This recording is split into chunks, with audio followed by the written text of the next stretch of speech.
Good evening, everyone. This is Anthony, Wall Street Trader. It's 8:11 p.m. Eastern Standard Time on Tuesday, June 22nd, 2021. This is not financial advice. The video is intended for educational purposes only, and there's a Twitter link below if you want to click on it to get views as well as intraday major market moves. I tweet those out. Click the subscribe button to subscribe to the channel and click the little bell next to it so that you're up to date and will get notified when these videos come out. I'm at 81 cents. That's what I have bought the graph at. Let's move forward into this here. I just want to explain to everyone before we go into the markets.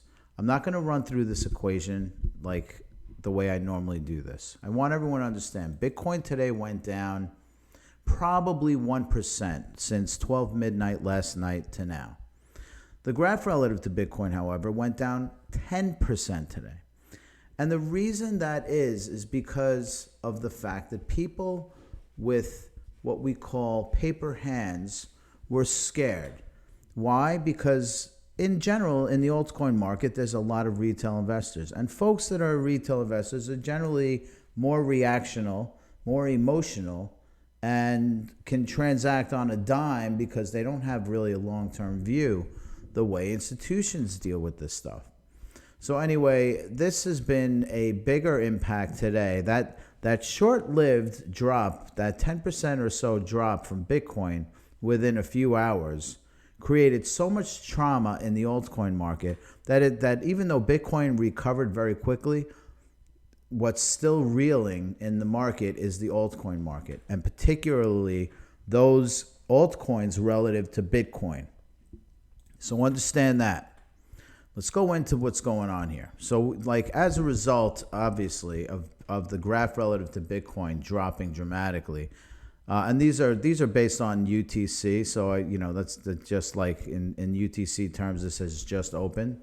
But we're going to go through it in a more meaningful way right now. If you look at the graph relative to Bitcoin, and you look at the one-day price action, starting at exactly here, at 12 midnight U.S. time, Eastern Standard Time, we were at 1659.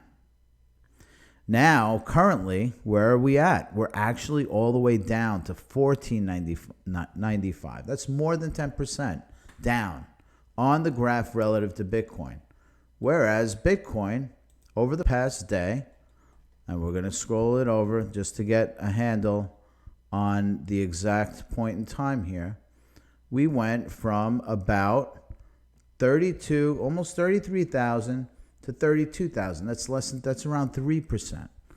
So just understand that, the bigger impact, Bitcoin doing this V-shaped thing creates a bigger problem in the altcoin market. And it takes the wound in the altcoin market longer to heal. So that's what's going on, and that's kind of the explanation I have. Now, the graph is down to 47. I drew another lower level of support here because we've had a point of support here. We've had a point of resistance up here and here and here, as well as plenty of areas of support here. This is the top line. Now, the bottom line, we've had a couple of points where we've had resistance and support, and now we have another point of support. Look, we don't have many points on this line, but it's here just to kind of give us a view in terms of other prior periods in terms of resistance and support. So we can only go on this right now because there is no other point down here to really go with.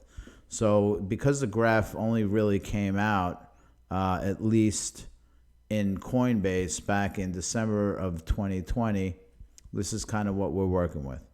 So anyway, I just wanted to address that. Let's move over to Bitcoin. Bitcoin over here, looking slightly bearish.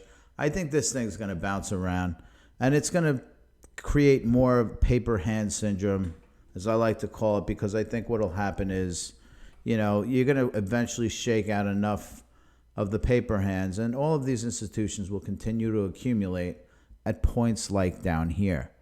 Right? They wait. And this is all institutional fear. Sorry, retail fear right here. And coming up here is all institutional bidding. So believe it or not, this is a change in hand. Paper hands to diamond hands. Anyway, more to come on that. And let's just move into the Bitcoin news real quick so people understand that. People who are scared are equal to paper hands, very simply put. We probably will see consolidation, as folks are saying. There is macro level uncertainty with China. And let's talk about China. China kicking out more than half of the world's Bitcoin miners. Well, let them kick them out. We see Kazakhstan picking them up. We see Texas. We see Maryland. I don't think this is going to stop here. Even the volcanoes out in El Salvador are willing to sit there and mine Bitcoin. In fact, all of the Bitcoin mining rigs, probably all of them, I would say, have a postage stamp on it marked for some other country that is not China, which is perfectly fine. In fact, it might actually create, a bigger proportion of Bitcoin mining towards cleaner energy, which is exactly what we want anyway. So I'm not one bit worried about it. And you may have seen today an article around Iran seizing 7,000 Bitcoin mining machines. Well, let's just be very clear about something here. Iran is not against Bitcoin or Bitcoin mining. They're against people Bitcoin mining and not getting their fair share of taxes from it. So that's exactly what this article is. It has nothing to do with the fact that they want to shut it down. So let's be very clear about that. Anyway, I think what we should also observe is this Bitcoin pattern here.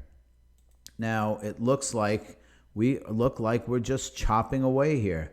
It's not like we've had a staggered change in direction.